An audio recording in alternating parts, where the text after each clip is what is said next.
Welcome back guys.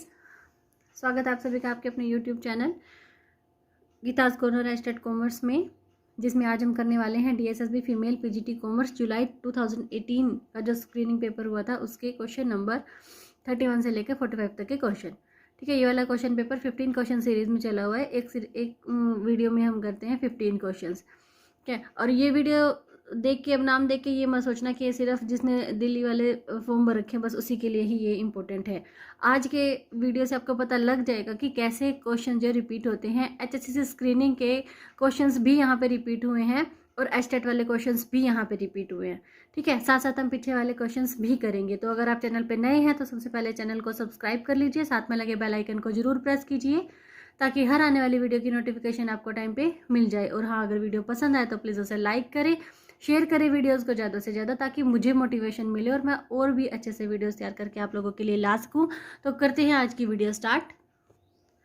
आज का first question यानी कि 31 क्वेश्चन है, which ratio among the following is the best measure of profitability. लाभदायकता को मापने का सबसे बेहतरीन फॉर्मूला, सबसे बेहतरीन अनुपात जो है वो कौन सा है। 4 रेशियो गिवन है, ये मैंने फॉर्मूले लिखे हुए हैं ब्लैक पेन से, क्योंकि जो ब्लू पेन है बस वही क्वेश्चन के अंदर, क्वेश्चन पेपर के अंदर गिवन है। डेब्ट equity ratio, return on asset ratio, current ratio या टाइम इंटरेस्ट अर्न्ड रेशियो। ठीक है, इन्होंने पूछा प्रॉफिटेबिलिटी के लिए सबसे बेस्ट मेजरमेंट कौन सा है। प्रॉफिटेबिलिटी के लिए सभी को पता होगा कि टर्नओवर रेशियो जो है वो बेस्ट होते हैं। यहाँ पे जो डेब्ट इक्विटी रेशियो है ये हमारा लॉन्ग टर्म का सोल्वेंसी रेशियो है। करंट रेशियो जो है वो शॉर्ट टर्म सोल्वेंसी रेशियो है। Time interest coverage ratio, time interest earned ratio भी हमारा लॉन्ग टर्म की सोल्वेंसी रेशियो है। तो बच गया क्या, return on asset. Return on asset में क्या देखते हैं, टोटल एसेट से नेट इनकम जो है वो कितनी हमें रिटर्न हो रही है। जिनकी क्वेश्चन भी यही पूछा गया था कि प्रॉफिटेबिलिटी के लिए सबसे बेहतरीन अनुपात कौन सा है, तो net income divided by total asset यानी कि रिटर्न ऑन एसेट रेशियो। और जो टाइम इंटरेस्ट अर्न रेशियो है ये टाइम कवरेज, ये हमारा इंटरेस्ट कवरेज रेशियो है। इसका फॉर्मूला क्या है, earning before interest and taxes divided by interest expenses, या फिर ऑपरेटिंग इनकम प्लस में depreciation divided by interest expenses. Formulas भी क्वेश्चन के अंदर आ सकते हैं और आते भी हैं। ठीक है, हम ये वाला पेपर निपटा के एचपीएससी या केवीएस या फिर एस्टेट 2020 को करेंगे। डीएसएसबी मेल वाला पेपर भी रहता है अभी, तो प्लीज़ गाइज मोटिवेट कीजिए, लाइक करें, शेयर करें वीडियोस को, ताकि हम जल्दी जल्दी करके सारी वीडियोस जो है, सारे क्वेश्चन पेपर हम कर सकें। डेब्ट इक्विटी रेशियो का फॉर्मूला डेब्ट by equity, return on asset का net income divided by total asset, current ratio का current asset divided by current liabilities, और टाइम इंटरेस्ट अर्न रेशियो के फॉर्मूले अभी हमने किए हैं। चलते हैं अपने नेक्स्ट क्वेश्चन की तरफ। अब ये देखिए, यहाँ पे मैंने ना पेंसिल से लिखे हुए हैं कि ये वाला जो क्वेश्चन है वो एस्टेट में कौन से क्वेश्चन का, कौन से नंबर का क्वेश्चन है, ताकि हम वहाँ पे भी देख सकें कि वहाँ पे किस तरह से क्वेश्चन पूछा गया। पहले फिलहाल ये वाला क्वेश्चन देखते हैं। The 4 Ps of marketing concept was given by 4P। Marketing concept, जो 4 पीस की कॉन्सेप्ट है वो किसने दी, ये दी मैकार्थी ने। बहुत ही अच्छे से याद रखना है, पेपर में कई बार आता है। 4P ऑफ मार्केटिंग कॉन्सेप्ट किसने दी, मैकार्थी ने दी। 4 पीस हैं कौन से, product, price, place, promotion. Product, price, place, promotion. Product, price, place, promotion. ठीक है, 2-3 बार बोल के देखेंगे तो याद हो जाएंगे, product, price, place and promotion. अब देखते हैं एक बार एस्टेट 2018 और 19 का पेपर। ये देखिए एस्टेट 2018 का क्वेश्चन नंबर 117। इसमें क्वेश्चन पूछा गया, in the model of consumer behaviour given by Philip Kotler what constitutes the marketing stimuli. Marketing stimuli का काम कौन से करते हैं। मॉडल किसने दिया कंज्यूमर बिहेवियर का, फिलिप कोटलर ने। लेकिन जो हमारी मार्केटिंग कंसेप्ट दी है 4 पीस की वो किसने दी है, मैकार्थी ने। ठीक है, यहाँ पे जो हमारे स्टिमुली का काम कर रहे थे, in the model of consumer behaviour given by Philip Kotler में 4 पीस का काम कर रहे थे। ये हमारे 4 पीस जो है वो हमारे स्टिमुली का काम कर रहे थे, product, price, place and promotion. Stimuli क्या आते हैं, stimuli is the process, the stimuli is the process the buyer goes through to make their purchase. यानी कि स्टिमुली एक उद्दीपक है जो बायर यानी कि क्रेता को खरीदने के लिए प्रोत्साहित करता है। ये 4 पीस हमारे मार्केटिंग के फिलिप कोटलर ने मॉडल दिया था कंज्यूमर बिहेवियर का। 4 पीस इसके अंदर स्टिमुली का काम कर रहे हैं, लेकिन हमारे जो मार्केटिंग कॉन्सेप्ट दिए वो किन्होंने दिया, मैकार्थी ने दिए हैं। 2019 का और देखते हैं एक बारी क्वेश्चन। देखिए 4Ps की जो मार्केटिंग कॉन्सेप्ट है जो मैकार्थी ने दी थी, इसको रिप्लेस किया गया है मॉडर्न मार्केटिंग में 4Cs से, जो कि दी है Robert Lauterborn suggested 4Cs which do not include. Question था कि रॉबर्ट लाउटरबोर्न ने जो उनसे 4Cs को सजेस्ट किए हैं उसमें कौन सा नहीं है, उसमें कौन सा नहीं था। क्रेडिट टर्म्स कौन से थे अदर ऑप्शंस में? कस्टमर का सोल्यूशन, कस्टमर की कॉस्ट, कस्टमर का कम्युनिकेशन। देखिए इन 1990 में Robert Lauterborn proposed an alternate to the 4Ps marketing mix known as 4Cs। एक बार HPSC में 4Ps को 4Cs से यहाँ से एक रिलेट करता हुआ क्वेश्चन आया था मैच मेकिंग का, कि 4P को किस तरह से 4C से जो है वो मैच मेकिंग की गई है। वो क्वेश्चन भी मैं आपको दिखाऊंगी। एक बार ये वाला क्वेश्चन देखते हैं। The newer 4Cs of marketing model was meant to be a more consumer oriented version. क्योंकि 4Cs का जो मार्केटिंग मॉडल है वो क्या है, कंज्यूमर ओरिएंटेड वर्जन को दिखाता है। और इसमें कौन कौन से आते हैं 4Cs? ये आ जाते हैं हमारे convenience, consumer, communication and then cost. ठीक है, communication 4Cs of marketing model में communication, convenience to buy, cost to satisfy and consumer wants and needs. की कन्वेनियंस पहुंच होनी चाहिए, कंज्यूमर तक कम्युनिकेशन होना चाहिए और कॉस्ट भी ऐसी होनी चाहिए जिसपे वो आराम से खरीद सके।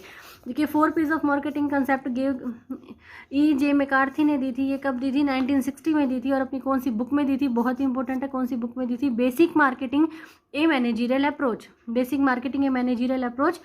4Ps product, price, place, promotion. It's a business oriented model. और ये हमारे convenience, consumer, communication and cost. ये देखिए क्वेश्चन पेपर ये है HPSC का 2019 का। इसमें match the sellers 4Ps corresponding to the customers 4Cs। 4P को 4C के साथ यहाँ पे मैच मेकिंग करनी थी। 4Cs तो बता दिए, रॉबर्ट लाउटरबोर्न के दिए। 4Ps किसने दिए? मैकार्थी ने दिए हैं, याद रखना है ये। देखिए प्रोडक्ट को किसके साथ? अभी प्रोडक्ट, प्राइस, प्लेस और प्रमोशन, ये 4 4P जो मैकार्थी ने दिए। और 4Cs कौन से है? Communication, convenience, customer solution and customer की कॉस्ट। ये है हमारे 4Cs जो रॉबर्ट लाउटरबोर्न ने दिए। तो मैच मेकिंग करनी है यहाँ पे। देखिए प्रोडक्ट की किसके साथ की गई है? कस्टमर के सोल्यूशन के, यानी कि कस्टमर का सोल्यूशन हो जाता है जब वो वाला प्रोडक्ट खरीदता है। प्राइस को किससे किया गया? कस्टमर की कॉस्ट से मैच मेकिंग किया गया है। प्लेस को किससे किया गया? कन्वेनियंस को, पहुंच, यानी कि प्लेस स्थान एक ऐसी जगह जहाँ पे वो पहुंच सकता है, ले सकता है अपने प्रोडक्ट को। और प्रमोशन को किया गया कम्युनिकेशन से। ठीक है, अब देखिए अब DSSB का क्वेश्चन पेपर है जो वो 2 बार HTET में कैसे पूछा गया और HPSC में कैसे पूछा गया। कई क्वेश्चन ऐसे हैं, कई टॉपिक्स ऐसे हैं जो हर एग्जाम्स में ही आते हैं, हर कॉम्पिटिटिव एग्जाम में आते हैं। तो हमें किसी को भी कम नहीं आंकना चाहिए कि DSSB का तो नहीं करना, HTET का तो हमें नहीं करना। HTET वाले बच्चे सोचेंगे DSSB का नहीं करना, DSSB वाले सोचेंगे कि हमें HTET का नहीं करना। ठीक है, ये सभी हमें जो है करने ही चाहिए। और वीडियोस बहुत ही हेल्पफुल रहेंगी आप लोगों के लिए, तो प्लीज़ जुड़े रहें मेरे साथ। Next question is the performance of ensuring that employees activities and outputs match the organisations goals is called. देखिए द परफॉर्मेंस ऑफ एंश्योरिंग, एक ऐसा निष्पादन, परफॉर्मेंस यानी कि एक ऐसा निष्पादन जो ये इंश्योर करे कि जो एम्प्लॉइज, कर्मचारियों की एक्टिविटी है और जो उनका आउटपुट है, जो उन्होंने आउटपुट दिया है, वो किससे मैच कर रहा है? ऑर्गेनाइजेशन गोल के साथ। ये क्या कहलाता है? ये कहलाता है परफॉर्मेंस मैनेजमेंट कहलाता है। ये क्या कहलाता है? परफॉर्मेंस मैनेजमेंट कहलाता है। बाकी के जो ऑप्शंस हैं, जॉब एनालिसिस आया था एक बार, पहले परफॉर्मेंस मैनेजमेंट को ही देखते हैं। परफॉर्मेंस मैनेजमेंट क्या होता है? Performance management is the process of ensuring that, performance management एक ऐसी प्रोसेस है जो ये एंश्योर करे, जो ये निश्चित करे कि ए सेट ऑफ एक्टिविटीज, ठीक है, एक काम का समूह, and output meets an organizational goal in an effective and efficient manner. ठीक है, ये तो क्वेश्चन से भी आपको समझ में आ गया होगा कि परफॉर्मेंस मैनेजमेंट में क्या एंश्योर हो रहा है कि एम्प्लॉइज की जो एक्टिविटी और जो आउटपुट है वो ऑर्गेनाइजेशनल गोल के साथ मैच हो रही हैं। Performance management can focus on the performance of an organization a department. देखिए परफॉर्मेंस मैनेजमेंट किसके ऊपर फोकस कर रहा है? एक ऑर्गेनाइजेशन की परफॉर्मेंस, एक डिपार्टमेंट की परफॉर्मेंस या फिर एक एम्प्लॉय की परफॉर्मेंस के ऊपर, किसके साथ? In place to manage particular task, यानी कि जो पर्टिकुलर टास्क था उसके साथ उनकी परफॉर्मेंस को ये मैच कर रहा है। देखिए HTET 2018 में क्वेश्चन पूछा गया था the systematic collection, evaluation and organization of information, यानी कि सूचना का सिस्टमैटिक, एक सिस्टम से कलेक्शन करना, इवैल्यूएशन करना और उसको संगठित करना, इकट्ठा करना, क्या कहलाता है? अबाउट जॉब के बारे में क्या कहलाता है? जॉब एनालिसिस कहलाता है। ये हमारे यहाँ पे फर्स्ट ऑप्शन दिया गया था, तो ये तो क्वेश्चन से बिल्कुल मैच ही नहीं करा, इसलिए कट हो गया। सेकंड था स्ट्रैटेजिक मैनेजमेंट। स्ट्रैटेजिक मैनेजमेंट के बारे में पढ़ते हैं कि एक स्ट्रैटेजी बना के जब कोई काम किया जाए, स्ट्रैटेजी यानी कि एक रणनीति बना के। Strategic management is the management of an organization's resources. एक ऑर्गेनाइजेशन के जितने भी रिसोर्सेज हैं उसकी मैनेजमेंट है, किस लिए? To achieve its goals and objective. Organization के जो भी गोल्स एंड ऑब्जेक्टिव हैं उसको पूरा करने के लिए ऑर्गेनाइजेशन अपने रिसोर्सेज का कैसे प्रयोग किया, कैसे प्रयोग करना है, ये सारी मैनेजमेंट स्ट्रैटेजिक मैनेजमेंट में आ जाती है। Strategic management involves setting objective. अब इसमें क्या क्या शामिल किया जाता है? सेटिंग ऑब्जेक्टिव, ऑब्जेक्ट को सेट करना, एनालिजिंग द कॉम्पिटिटिव एनवायरनमेंट, जो हमारा प्रतियोगिता वाला बाहर बाजार है जिसमें हमें अपना सामान बेचना है उसको एनालिसिस करना, एनालिजिंग द इंटरनल ऑर्गेनाइजेशन, अपने ऑर्गेनाइजेशन को अंदर से भी एनालिसिस करना। अब ये देखिए सारा किस में आ जाता है? स्वॉट में आ जाता है। स्ट्रेंथ वीकनेस ये हमारे इंटरनल ऑर्गेनाइजेशन के एनालिसिस में आ जाता है, और अपॉर्चुनिटी एंड थ्रेट ये हमारे कॉम्पिटिटिव एनवायरनमेंट यानी कि बाहर जो बाजार है जिसमें हमें सामान बेचना है उसमें कितनी अपॉर्चुनिटी है और कितना हमारे पास थ्रेट है यानी कि डर है, ये सारा देखना स्ट्रैटेजिक मैनेजमेंट में आता है। इवैल्यूएटिंग स्ट्रैटेजी, अपनी जितनी भी स्ट्रैटेजी है उनको इवैल्यूएट किया जाता है, and ensuring that management rolls out the strategies across the organization, कि हम अपने जो भी हमारे गोल्स हैं उसे हम अच्छे से पूरा कर पाएँ। ठीक है, एक ऑप्शन है हमारा एम्प्लॉय डेवलपमेंट। एम्प्लॉय डेवलपमेंट क्या है? देखो नाम से पता लग रहा है कि एम्प्लॉय यानी कि एक जो कर्मचारी है उसकी डेवलपमेंट करनी है, यानी कि उसका विकास करना है। कैसे? अब जैसे नई नई टेक्निक आती रहती है तो उसके नई नई टेक्निक के बारे में उसको ट्रेनिंग दी जाती है अंडर हिज और her employer. Employee development can also भी डिफाइन एज ए प्रोसेस, ये भी एक प्रोसेस है where the employee with the support of his और हर एम्प्लॉयर, क्या अपना जो उसका स्वामी है जो नियोक्ता है उसके अंडर रह के वो क्या कर रहे हैं? अंडरगोज वेरियस ट्रेनिंग प्रोग्राम कर रहे हैं टू एनहेंस, बढ़ाने के लिए, इज हिज और हर स्किल, अपने कौशल को बढ़ाने के लिए, and acquire new knowledge and learning, नया ज्ञान और नया नया सीखने के लिए यहाँ पे क्या एम्प्लॉय की डेवलपमेंट हो रही है। ये वाला ऑप्शन भी हमारे क्वेश्चन के साथ मैच नहीं हो रहा। ठीक है, क्वेश्चन था the performance of ensuring that employees activity and output match the organizational goals is called, कि एम्प्लॉय की एक्टिविटी और आउटपुट को मैच करे ऑर्गेनाइजेशनल गोल के साथ, तो परफॉर्मेंस मैनेजमेंट यहाँ पे बिल्कुल ठीक बैठ रहा है। एम्प्लॉय डेवलपमेंट में तो एम्प्लॉय की डेवलपमेंट है, स्ट्रैटेजिक मैनेजमेंट में सिर्फ स्ट्रैटेजी बनाई जा रही है, और जॉब एनालिसिस में जॉब के बारे में फुल टू इन्फॉर्मेशन इकट्ठा करना जॉब एनालिसिस कहलाता है। देखिए नेक्स्ट क्वेश्चन क्या है हमारा? फाइनेंशियल डिसीजन, इनकी वित्तीय निर्णय ऑफ द फर्म, एक फर्म का वित्तीय निर्णय, फाइनेंशियल डिसीजन, फाइनेंस से रिलेट करता हुआ डिसीजन, आर गाइडेड बाय, किससे गाइड होता है? रिस्क रिटर्न ट्रेड ऑफ से हमारा गाइड होता है। पहले पढ़ते हैं रिस्क रिटर्न ट्रेड ऑफ क्या है, फिर उसके बाद बाकी ऑप्शंस हो जाएंगे। Risk return trade off is an investment principle that indicate that the higher the risk, एक इन्वेस्टमेंट यानी कि एक विनियोग वाला प्रिंसिपल है जो बताता है कि जितना ज़्यादा रिस्क होगा ना उतना ही हायर द पोटेंशियल रिवार्ड, उतना ही ज़्यादा प्राइस मिलेगा, यानी कि जितने ज़्यादा रिस्क होगा उतना ज़्यादा रिटर्न मिलेगा। तो रिस्क रिटर्न ट्रेड ऑफ जो है वो क्वेश्चन सही हो जाता है यहाँ। फाइनेंशियल डिसीजन बिल्कुल इसी बात को ध्यान में रख के किए जाते हैं कि जितना हम वहाँ पे जो है इन्वेस्ट कर रहे हैं उसके हिसाब से ही रिटर्न मिलेगा। नेक्स्ट है फाइनेंशियल लीवरेज, फिर रिटेंशन रेशियो और फर्म वेल्थ। ये फाइनेंशियल लीवरेज में क्या होता है? It simply means the presence of डेप्ट in the capital structure of a firm. एक फर्म के कैपिटल स्ट्रक्चर में डेप्ट जो है वो उनकी प्रेजेंस, उनकी उपस्थिति कितनी है, फाइनेंशियल लीवरेज में देखा जाता है। Financial leverage is the use of borrowed money to finance the purchase of asset, यानी कि फर्म की एसेट को परचेज करने के लिए कितना पैसा बाहर से उधार लेना पड़ेगा, फाइनेंशियल लीवरेज में देखा जाता है, और इसका फॉर्मूला है टोटल कंपनी डेप्ट divided by shareholder equity. ठीक है, रिटेंशन रेशियो, देखो जो फर्म का जो प्रॉफिट होता है, बचा हुआ प्रॉफिट, उसमें से क्या करती है कंपनी? डिविडेंड बांटती है अपने शेयर होल्डर्स के लिए।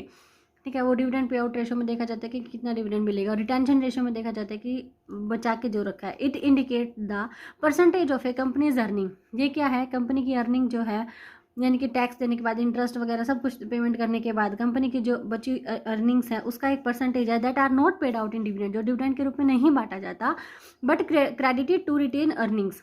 ठीक है, रिटेन अर्निंग्स होता है हमारे संचित लाभ या संचित आय, यानी कि जो बचा के रख ली जाती है। It is the opposite of dividend payout ratio, so that also called the retention rate, इसको क्या कहते हैं? रिटेंशन रेट भी कहा जाता है।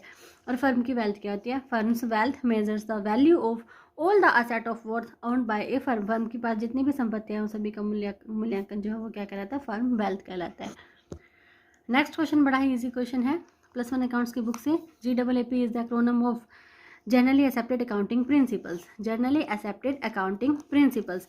जो ऑप्शंस दिए गए थे देखिए, ग्रोसली ये ऐसे कट हो गया, जर्नल, ग्लोबली, तो फर्स्ट वर्ड पढ़ते ही जो है वो समझ में आ रहा है कि generally accepted accounting principles, number 4 वाला हमारा टिक हो जाएगा। Next question is the change in the shareholder return caused by the change in the profit is termed as. बहुत ही इंपॉर्टेंट क्वेश्चन, लीवरेज से क्वेश्चन आया है और लीवरेज से क्वेश्चन बनता ही बनता है एचटेट में, स्क्रीनिंग में। अब देखिए एचएससी स्क्रीनिंग में भी ये क्वेश्चन आया था और एचटेट 2017 में भी ये क्वेश्चन आया था। हमारे पास ऑप्शंस में आया है फाइनेंशियल लीवरेज, यानी कि change in the shareholder return caused by the change in the profit is termed as, यानी कि प्रॉफिट में चेंज के कारण जो शेयर होल्डर का रिटर्न है वो चेंज हो रहा है। तो ये किसके कारण हो रहा है? ये हो रहा है हमारा फाइनेंशियल लीवरेज के कारण। रिस्क रिटर्न ट्रेड ऑफ अभी हमने पढ़ा कि जहाँ पे जितना इन्वेस्ट करेंगे उस हिसाब से हमें रिटर्न मिलेगा, ठीक है। ऑपरेटिंग लीवरेज भी ये नहीं आएगा और प्रॉफिट प्लानिंग। देखते हैं क्या होते हैं, एक बार लीवरेज के बारे में फुल टू डिटेल पढ़ते हैं, उसके बाद हम क्वेश्चंस भी देखेंगे कि पेपर में कैसे आए हैं। देखिए तीनों हमारे पास लीवरेज होते हैं, operating leverage, financial leverage and combined leverage, ठीक है। इन तीनों के लिए क्या फॉर्मूले बनेंगे और कैसे बनेंगे, इन सभी के फॉर्मूले में हमें कंट्रीब्यूशन चाहिए, ईबीआईटी चाहिए, ईबीटी चाहिए, ईपीएस। कैसे निकलते हैं वो देखिए, सबसे पहले हमारे पास होती है सेल्स। सेल्स में से अगर हम वेरिएबल कॉस्ट को लेस कर दें तो आ जाएगा हमारे पास कंट्रीब्यूशन। उसके बाद फिक्स कॉस्ट अगर एफसी को लेस करें तो आता है हमारे पास ईबीआईटी, और उसके बाद इंटरेस्ट को लेस कर दे तो आ जाएगा हमारे पास प्रॉफिट बिफोर टैक्स या अर्निंग बिफोर टैक्स, और उसमें से टैक्स को भी लेस कर दे तो आ जाता है पीएटी, यानी कि profit after tax earning per share. ये सारी ही चीज़ें इंपॉर्टेंट है और मेन चीज़ें क्या हैं, ये तीनों जो मैंने ग्रीन कलर से हाईलाइट करी है, कंट्रीब्यूशन, ईबीआईटी, पीबीटी। आप इसको ऐसे भी याद रख सकते हैं कि ये दोनों जो है हमारे फिक्स हैं, फिक्स कॉस्ट, और हमारा इंटरेस्ट ये भी हमारा फिक्स ही होता है, ठीक है। एक बार जो फर्स्ट हमारा जो फिक्स है उसके ऊपर नीचे वाली आइटम्स को लेके हमारे ऑपरेटिंग लीवरेज का फॉर्मूला बनता है कंट्रीब्यूशन डिवाइडेड बाय ईबीआईटी, ठीक है। फिर उसके बाद जो दूसरे वाला फिक्स कॉस्ट है यानी कि इंटरेस्ट, इसके ऊपर नीचे वाली आइटम को लेके हमारा फाइनेंशियल लीवरेज का फॉर्मूला बनता है ईबीआईटी डिवाइडेड बाय ईबीटी या फिर पीबीटी। और कंबाइंड लीवरेज में ये दोनों ही लीवरेज आते हैं, यानी कि जो सबसे पहले वाला है कंट्रीब्यूशन डिवाइडेड बाय ईबीटी करके हमारे पास फॉर्मूला बनेगा कंबाइंड लीवरेज का, ठीक है। देखिए ऑपरेटिंग लीवरेज, ये जो पिंक कलर से हाईलाइट हुए हैं ये सिंपल, ये वाले फॉर्मूले कब काम आते हैं? जब हमारे पास एक ही साल का डाटा गिवन हो। ऑपरेटिंग लीवरेज का हो जाएगा contribution divided by EBIT, contribution divided by EBIT. Financial का हो जाएगा EBIT divided by EBT, EBIT divided by EBT, PBT हो तो भी वो ठीक हो जाएगा। और कंबाइंड लीवरेज क्या आ जाएगा? कंट्रीब्यूशन डिवाइडेड बाय पीबीटी या EBT, contribution divided by PBT और ईबीटी। और अब अगर हमारे पास 2 साल के डाटाज गिवन हो और क्वेश्चन पूछा गया डिग्री में, जैसे कि अब यहाँ पे भी पूछा गया था, चेंजेस पूछे गए थे। चेंजेस वाला क्वेश्चन कब पूछा जाता है? जब 2 साल के डाटा हमारे पास गिवन हो। अब देखिए जो हमारा आंसर आता है ना, चाहे हम इससे करें या इससे करें सेम आंसर आता है। कंट्रीब्यूशन डिवाइडेड बाय ईबीटी करें 4000 डिवाइडेड बाय 2000, ये भी 2 टाइम्स में आ रहा है, और यहाँ से जब हम करेंगे तो यहाँ से भी 2 टाइम्स में ही आएगा। परसेंटेज को जब हम लेंगे, यानी कि चेंजेस में हमें अपनी परसेंटेज को लेना होता है। मान लो ये जब 20% बढ़े हैं तो 2 टाइम्स कर रहे हैं, तो ये हमारा ईबीटी जो है, ईबीआईटी जो है वो 2 टाइम्स 4000 से 2000 40% बढ़ेगा, ठीक है। और इसके बाद जो लास्ट में था वो 80%। कैसे? अगर मान लो सेल हमारी 20% बढ़ गया, 10,000 से 12,000 हो गया, तो हमारा वेरिएबल कॉस्ट भी 20 ही बढ़ेगा। वेरिएबल कॉस्ट क्या है? जैसे हम जितना जितना आउटपुट करेंगे, जितना प्रोडक्शन करेंगे, उस हिसाब से वेरिएबल कॉस्ट भी इंक्रीज होती जाती है। ये भी 20% होगा तो हमारा कंट्रीब्यूशन भी 20% आ जाएगा, ठीक है। इसके बाद क्या है हमारा ईबीआईटी। अब देखिए 12,000 में से 7,200 गए, 4,800, ये 2000 का 2800। अब ये जो 2800 है, ये 2000 से क्या है, कितना इंक्रीमेंट है? 40% का इंक्रीमेंट है। अब फिर से फिक्स कॉस्ट, फिक्स तो फिक्स होती है ना, 1000 लेस करा यहाँ पे तो आ गया हमारे पास 1800, और 1000 से 1800 होने में 80% का इंक्रीमेंट हुआ है। तो अभी यहाँ से हमारे फॉर्मूले क्या बनेंगे? ठीक है, जब 1 साल के डाटा हो तो simple contribution divided by EBIT, और फाइनेंशियल के लिए ईबीआईटी डिवाइडेड बाय ईबीटी का फॉर्मूला बनेगा, और कंबाइंड के लिए कंट्रीब्यूशन डिवाइडेड बाय ईबीटी का फॉर्मूला बनेगा। लेकिन जब परसेंटेज में हमारा फॉर्मूला पूछा गया है तो पहले ये और फिर ये, यानी कि percentage change in EBIT divided by percentage change इन, अब डिवाइडेड बाय में क्या कर सकते हैं, वो सेल भी दे सकते हैं, वेरिएबल कॉस्ट भी और कंट्रीब्यूशन भी, क्योंकि तीनों में ही सेम परसेंटेज से डिफरेंस आता है, चेंजेस आते हैं। Percentage change in EBIT divided by percentage change in sale, variable cost, contribution, ठीक है। आप ये मत समझना कि वीडियोस लाने में बहुत लेट हो जाता है, क्योंकि वीडियोस जो है वो तैयार भी करनी पड़ती हैं, क्वेश्चन जो है तैयार करने पड़ते हैं। अदरवाइज मैं भी दूसरों की तरह सिर्फ ऑप्शन पे टिक करवा के अपने वीडियोस बना सकती हूँ, लेकिन ऑप्शंस के साथ जाना जो है अच्छा लगता है। ऑप्शन के साथ अगर फुल टू डिटेल करके हम क्वेश्चन पढ़ते हैं तो हमें अच्छे से आता है। अभी मैं ये वाला क्वेश्चन नहीं दिखाऊंगी कि कैसे कैसे क्वेश्चन में पूछा जाता है। दोनों ही तरह के फॉर्मूले जो है पूछे जाते हैं जब हमारा 1 ईयर डाटा गिवन हो, जब when 1 year data is available, when 2 year data is और चेंजेस आर अवेलेबल। अब देखिए फाइनेंशियल लीवरेज में हमने यहाँ पे करा था EBIT डिवाइडेड बाय EBT, ठीक है। लेकिन जब हमारा परसेंटेज में आएगा तो क्या हो जाएगा, परसेंटेज चेंज इन EBT, परसेंटेज चेंज इन EBT। देखिए ये तीनों ही चीज़ों में परसेंटेज जो है वो 80% है, तो ये सारा ही आ सकता है, कैसे भी करके आ सकता है। EPS, PAT, tax, EBT, PBT कुछ भी आ सकता है ऊपर, और divided by percentage change in EBIT। कहने का मतलब है कि अगर हमें ये वाले डाटा अच्छे से आते हैं तो हम दोनों ही तरह के फॉर्मूला को हैं अपने आप भी बना सकते हैं। ये 1 ईयर डाटा में ये चलेंगे और 2 ईयर डाटा में ये this divided by this, operating के लिए, फाइनेंशियल के लिए दिस डिवाइडेड बाय दिस, और कंबाइंड के लिए दिस डिवाइडेड बाय दिस, ठीक है। परसेंटेज चेंज इन EBIT कुछ भी लिख के आ सकता है, EBIT कंट्रीब्यूशन के साथ, सेल्स के साथ, अगर हमें ये वाला अच्छे से आता है तो। कंबाइंड में क्या हो जाएगा, कंबाइंड में ये डिवाइडेड बाय ये, तो percentage change in EPS, percentage change in PAT, percentage change in tax, percentage change in EPT या फिर percentage change in PBT divided by percentage change in sales, percentage change in variable cost या percentage change in contribution. ये हमारे फॉर्मूले बन जाते हैं दोनों ही तरह के। अब हम एक बार देखते हैं पेपर वाले क्वेश्चन। देखिए HSSC स्क्रीनिंग में क्वेश्चन पूछा गया था, operating leverage explain impact of changes वाला क्वेश्चन था, यानी कि जब 2 ईयर के डाटा हमारे पास हो तो हमें ये वाला फॉर्मूला यहाँ पे अप्लाई करना है, ये वाला फॉर्मूला।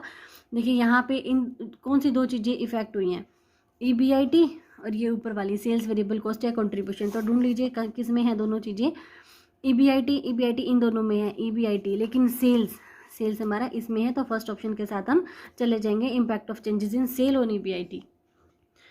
और देखिए 2017 वाला क्वेश्चन है HTAT 2017 का, इसमें financial leverage is measured by, यहाँ पे सिंपल फॉर्मूले दिए गए, यानी कि जब 1 ईयर डाटा हमारे पास गिवन है तो वहाँ पे फाइनेंशियल लीवरेज कैसे निकलेगा। अब देखिए फाइनेंशियल लीवरेज कैसे निकलेगा, EBIT divided by EBT, EBIT divided by EBT से निकलेगा। आई होप आपको समझ में आया होगा कि कब हमें कौन सा फॉर्मूला लगाना है। चेंजेस दे रखे हैं, यानी कि 2 ईयर डाटा दे रखे हैं, तो हमें ये पीछे वाले फॉर्मूलेज जो है वो अप्लाई करने हैं। अदरवाइज 1 ईयर डाटा है तो हमें आगे वाले फॉर्मूला अप्लाई करने हैं। 1 ईयर डाटा में जो चीज़ ऊपर है, जो चीज़ नीचे है, चेंजेस वाले में वो चीज़ ऊपर आ जाएगी, ये बात ध्यान रखनी है। चलते हैं अपने नेक्स्ट क्वेश्चन की तरफ। When did consumer protection act come into force, consumer protection act जो है फोर्स में कब आया, या 1986 में। लेकिन अभी at present new consumer protection act आ चुका है 2019, हो सकता है यहाँ से क्वेश्चन बने आने वाले स्क्रीनिंग एग्जाम में, और ये क्वेश्चन आ सकता है कि ये फोर्स में कब आया, ये आया 20 जुलाई 2019 को। बहुत ही इंपॉर्टेंट डेट हो जाती है ये, 20 जुलाई 2019 को। रेगुलेटर कौन है इसका रेगुलेटर है central consumer protection authority, it means CCPA। और CCPA की फुल फॉर्म भी क्वेश्चन में पूछी जा सकती है। What is the full form of CCPP, central consumer protection authority, central consumer protection authority. कब आया फोर्स में, 20 जुलाई 2019। और इसके अलावा जो हमारा पेक्यूनरी जुरिडिक्शन है, यानी कि आर्थिक क्षेत्राधिकार है, वो भी चेंज हो चुका है। पहले डिस्ट्रिक्ट फॉर्म में जाते थे 20 लाख तक के मामले, और अब जाते हैं 1 करोड़ तक के, ठीक है, 1 करोड़ तक के। स्टेट में जाते थे पहले 20 लाख से 1 करोड़ तक के, और अब जाते हैं 1 करोड़ से 10 करोड़ तक के। और नेशनल कमीशन में पहले जाते थे 1 करोड़ से ऊपर के, और अब जाते हैं 10 करोड़ से ऊपर के। तो ये छोटी छोटी बातें हमें ध्यान में रखनी है। नेक्स्ट क्वेश्चन है, dash is the selling of equity shares for the purpose of privatisation of ownership, यानी कि फॉर द पर्पज ऑफ, उद्देश्य क्या है, प्राइवेटाइजेशन ऑफ ओनरशिप, यानी कि जो स्वामित्व है वो प्राइवेटाइजेशन हो जाए, सरकारी हस्तक्षेप ना हो, वहाँ पे प्राइवेटाइजेशन आ जाए। इस हिसाब से जब इक्विटी शेयर बेचे जाए तो इसे क्या कहते हैं, डिसइन्वेस्टमेंट। देखिए डिसइन्वेस्टमेंट क्या होता है कि जैसे किसी कंपनी में अगर सरकार की भी ओनरशिप है तो सरकार अपना हाथ पीछे खींच लेती है, तो ये बोलते हैं डिसइन्वेस्टमेंट इसको। Disinvestment means disposal of equity of public sector unit in the market. Disposal क्या होता है, नष्ट करना, नष्ट होना। Disinvestment is one of the operational measure of privatisation, यानी कि ये एक मात्रात्मक ऑपरेशनल इसका मेजरमेंट है प्राइवेटाइजेशन का। प्राइवेटाइजेशन है तो वहाँ पे डिसइन्वेस्टमेंट पे हम टिक कर देंगे। देखिए गवर्नमेंट्स में पर डिफरेंट कंपनीज में अपनी हिस्सेदारी कम करती रहती है। जो सेक्टर सरकार से नहीं संभल रहे होते या जहाँ गवर्नमेंट को नुकसान हो रहा होता है, वहाँ सरकार क्या करते हैं, निजी लोगों के हाथों में ओनरशिप को सौंप देती है। इसे ही क्या बोलते हैं, डिसइन्वेस्टमेंट कहा जाता है। नेक्स्ट क्वेश्चन है, situation in which a group of employees and supervisors, group of employees and supervisors mind it. ध्यान रखना है क्या कह रहा है कि group of employees and supervisors meet regularly to discuss the management problems and solutions is called. वो लोग मिलते हैं, एम्प्लॉइज एंड सुपरवाइजर मिलते हैं आपस में डिस्कस करने के लिए। क्या डिस्कस करने के लिए? मैनेजमेंट की प्रॉब्लम्स को और उनके सॉल्यूशंस को। सॉल्यूशन के लिए जब वो आपस में मिलते हैं, डिस्कस करते हैं, तो ये क्या कहलाता है? ये कहलाता है क्वालिटी सर्कल। क्या कहलाता है ये? Quality circle. A quality circle और क्वालिटी कंट्रोल सर्कल, ठीक है, नाम दूसरा क्या है? Quality control circle is a group of workers who do the same और सिमिलर वर्क।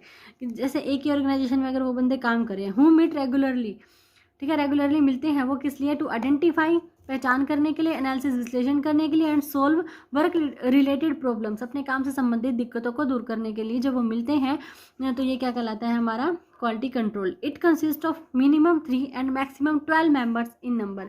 और इसमें कितने हो सकते हैं? क्वालिटी कंट्रोल की जो टीम है, इसमें टीम कह रही हूँ, सॉरी, इसमें जो बंदे मिलते हैं वो कितने हो सकते हैं? कम से कम 3 और ज़्यादा से ज़्यादा 12। Many companies today use quality circle specially when it comes to manufacturing. जो कंपनियां निर्माणी कार्यों में लगी हुई है ना, मैन्युफैक्चरिंग काम में लगी हुई है, वो क्या करते हैं? क्वालिटी सर्कल को अपनाती हैं। जैसे such as occupational health and safety, improvement in the working environment and manufacturing process. ये हमारे जो टॉपिक्स हो सकते हैं क्वालिटी सर्कल पे डिस्कस करने के लिए। नेक्स्ट क्वेश्चन है कि determining optimum capital structure is an. अब देखिए, ये जो नेक्स्ट क्वेश्चन है ना, ये भी हमारा HSCC स्क्रीनिंग में आया है। निश्चित करना, क्या निश्चित करना? ऑप्टिमम कैपिटल स्ट्रक्चर, अनुकूलतम पूंजी ढांचा निश्चित करना क्या हो सकता है? फाइनेंशियल डिसीजन, इन्वेस्टमेंट डिसीजन नहीं है, डिविडेंड डिसीजन नहीं है, और लिक्विडिटी तो बिल्कुल ही नहीं है। कैपिटल स्ट्रक्चर की बात हो रही है, यानी कि फाइनेंस की बात हो रही है, तो ये हमारा आ जाएगा फाइनेंसिंग डिसीजन आ जाएगा। HSCC स्क्रीनिंग में क्या क्वेश्चन पूछा गया है?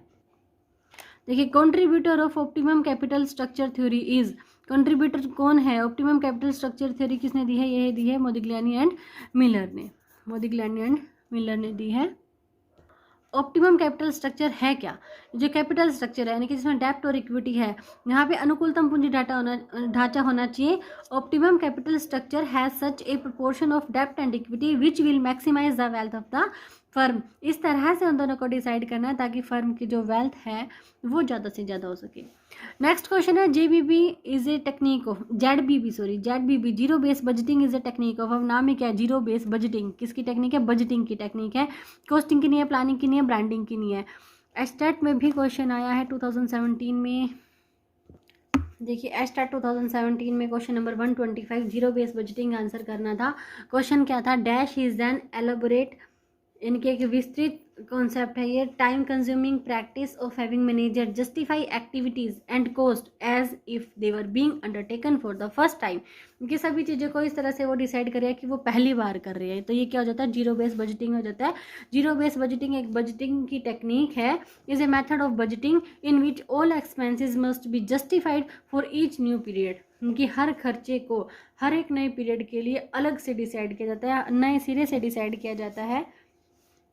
ZBB zero base budgeting is the process of creating a budget from noting without using the praevia years budget. पहले साल के बजट को बिल्कुल भी ध्यान में नहीं रखा जाता। नो एक्टिविटीज आर एज्यूम्ड, कुछ भी माना नहीं जाता, इसके अंदर अनुमान माना नहीं जाता है। जीरो बेस बजटिंग का ऑब्जेक्टिव क्या होता है? To reset the clock each year, हर साल घड़ी को दोबारा से रीसेट करना, यानी कि हर जितने भी एक्सपेंसेस है दोबारा से नए सिरे से उनका अनुमान लगाया जाता है। Zero based budgeting also known as priority based budgeting. Priority based budgeting, priority को यहाँ पे बेस करा जाता है, ना कि पिछले साल के बजट को। नेक्स्ट क्वेश्चन है, dash is the value of company and brand name. Company और कंपनी के ब्रांड नेम की वैल्यू को क्या कहा जाता है? ये होता है ब्रांड इक्विटी। क्या brand equity is a marketing term है that describe a brand's value. Brand की कितनी वैल्यू है आज के टाइम में, ये दिखाता है brand equity. That value is determined by consumer perception of and experience with the brand. यानी कि एक कंज्यूमर ब्रांड को जितना यूज़ करता है तो उस ब्रांड के साथ क्या फीलिंग जुड़ जाती है, उसके अनुभव जुड़ जाते हैं, वो बार बार उसी ब्रांड की चीज़ें लेना पसंद करता है। इससे क्या होता है? ब्रांड की वैल्यू बढ़ जाती है, ब्रांड की इक्विटी बढ़ जाती है। If people think highly of A brand it has positive brand equity. जो ये क्या होता है? पॉजिटिव ब्रांड इक्विटी होता है, ब्रांड की वैल्यू बढ़ती जाती है। अभी 2020 में जो टॉप में रहे हैं वो है टाटा ग्रुप, और इनकी ब्रांड वैल्यू रही है $20,001 मिलियन की। ठीक है। नेक्स्ट क्वेश्चन है, dash 6 to impact and help the individual या communities for greater social goods. देखिए -6 टू इम्पैक्ट, इम्पैक्ट कहता है प्रभाव डालना, एंड हेल्प द इंडिविजुअल या communities for greater social goods, community की, एक समुदाय की या एक इंडिविजुअल की हेल्प करना, किसके लिए, भलाई के लिए हेल्प करना। ये कौन सी मार्केटिंग में आता है, ये आता है हमारा सोशल मार्केटिंग के अंदर। सोशल मार्केटिंग नाम ही दिख रहा है, सोशल गुड के लिए जो काम करेगा वो क्या है, सोशल मार्केटिंग। जब सोशल मार्केटिंग होती क्या है, देखिए ऑप्शंस में ऑनलाइन मार्केटिंग तो बिल्कुल नहीं, ऑनलाइन मार्केटिंग में कोई सोशल गुड की तरफ ध्यान नहीं दिया जाता। ग्रीन मार्केटिंग, रूरल मार्केटिंग, ये भी हम पढ़ेंगे। पहले पढ़ते हैं social marketing. Social marketing has the primary goal of achieving social good. First line में ही क्वेश्चन का आंसर आ गया है, सोशल गुड किससे आएगा, social marketing.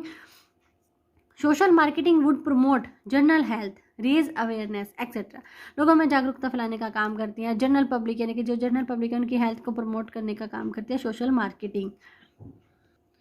Social marketing is the use of commercial marketing principles. Social marketing है लेकिन जो commercial marketing principles है यानी कि जो वाणिज्यिक हमारे ये विपणन के सिद्धांत हैं उन्हीं को ही यूज़ करती हैं। Technique to improve the welfare of people, ठीक है, लोगों की भलाई के लिए काम करते हैं। And physical social and economic environment in which they live, जिसके अंदर वो रहते हैं, यानी कि जिस समाज जो है उसका फिजिकल सोशल और इकोनॉमिक एनवायरनमेंट है उसको अच्छा करने के लिए जो मार्केटिंग काम करते हैं सोशल मार्केटिंग में आ जाएगा। ग्रीन मार्केटिंग क्या होती है, green marketing is the process of promoting products और services based on their environmental benefit, यानी कि एनवायरमेंट को कोई नुकसान ना पहुंचे, वो ग्रीन मार्केटिंग में आ जाता है। रूरल मार्केटिंग में क्या आता है, ग्रामीण जो लोग होते हैं ना वहाँ पे मार्केटिंग आ जाएगी, ये ग्रामीण लोगों की भलाई के लिए marketing. Rural marketing, in this marketing rural market cover all marketing activities, ascertain the demand, product की planning, distributing, facilitating the entire marketing process.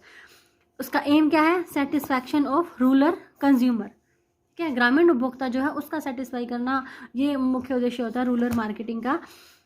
सिर्फ कंज्यूमर ही नहीं, प्रोड्यूसर को भी हेल्प करना। Rural marketing is a two way marketing process है, two way marketing process है that includes the flow of goods and services, वस्तु और सेवाओं का फ्लो कहाँ से हो रहा है, from rural to urban areas, ग्रामीण से शहरी इलाकों में, and the flow of goods and services from urban to rural areas, और शहरी से ग्रामीण इलाकों में। अब देखिए क्वेश्चन एक ये आ सकता है कि 4 A's ऑफ रूरल मार्केटिंग कौन सी होता है, जैसे 4 P's आ गया, 4 C's आ गया। 4 P हमने पढ़े मैकार्थी के, 4 C करे रॉबर्ट लाउटरबॉर्न के। 4 A's of rural marketing, rural marketing के 4 A's कौन से हैं, अफोर्डेबिलिटी, सामर्थ्य भी होना चाहिए ना गांव के लोगों में कुछ भी चीज़ खरीदने के लिए, अवेयरनेस होनी चाहिए, जागरूकता होनी चाहिए, उन्हें पता होना चाहिए, अवेलेबिलिटी, उनको वो साधन जो भी वस्तु है जो भी सेवा है वो अवेलेबल भी होनी चाहिए, और एक्सेप्टेबिलिटी, और उन लोगों द्वारा वो स्वीकार भी की जानी चाहिए। 4 A आ गया, affordability, awareness, availability and acceptability. आज का second last question, UNCTAD is the acronym for, UNCTAD United Nation conference on trade and development, United Nation conference on trade and development. ठीक है, ऐसे पजल कर देते हैं, जैसे यहाँ पे सारा सेम हो रहा था, United Nation conference on trade and deficit दे दिया, या काउस दे दिया, कमेटी दे दी, तो ऐसे कैंसिल हो गया। अंकटाड, इस तरह की जो फुल फॉर्म्स है वो सिर्फ फुल फॉर्म वाली एक वीडियो आई थी मैंने, उसमें भी कराई थी अंकटाड की, United Nation conference on trade and Development. Next question भी किया हुआ है वीडियोस पे, cost of good sold can be calculated as, cost of good sold को कैसे निकाला जाता है। देखो एक तो सिंपल फॉर्मूला क्या होता है इसका, सेल्स माइनस में ग्रोस प्रॉफिट, या फिर सेल्स प्लस में ग्रोस लॉस, और एक ट्रेडिंग अकाउंट जो होता है ना, ट्रेडिंग अकाउंट के डेबिट में जितनी भी चीज़ें हैं ग्रोस प्रॉफिट को छोड़ के, और इस साइड से क्लोजिंग स्टॉक को छोड़, इस साइड में सेल को छोड़ के, डेबिट को जोड़ के माइनस कर दो क्रेडिट की, यानी कि ओपनिंग स्टॉक प्लस में परचेजेस प्लस में डायरेक्ट एक्सपेंसेस, और माइनस में कर देंगे क्लोजिंग स्टॉक, तो भी हमारे पास क्या आ जाएगा, कॉस्ट ऑफ गुड सोल्ड। इसके अलावा 2 फॉर्मूले और होते हैं, सेल्स माइनस में ग्रोस प्रॉफिट या सेल्स प्लस में ग्रोस लॉस। आज के थे ये 15 क्वेश्चन। प्लीज़ गाइस शेयर करिए वीडियो को, लाइक करिए, कमेंट करें कैसी लगी वीडियो, अगर कहीं पे कोई कमी रह गई है तो प्लीज़ वो भी मुझे बताएं, लेकिन जुड़े रहे मेरे साथ।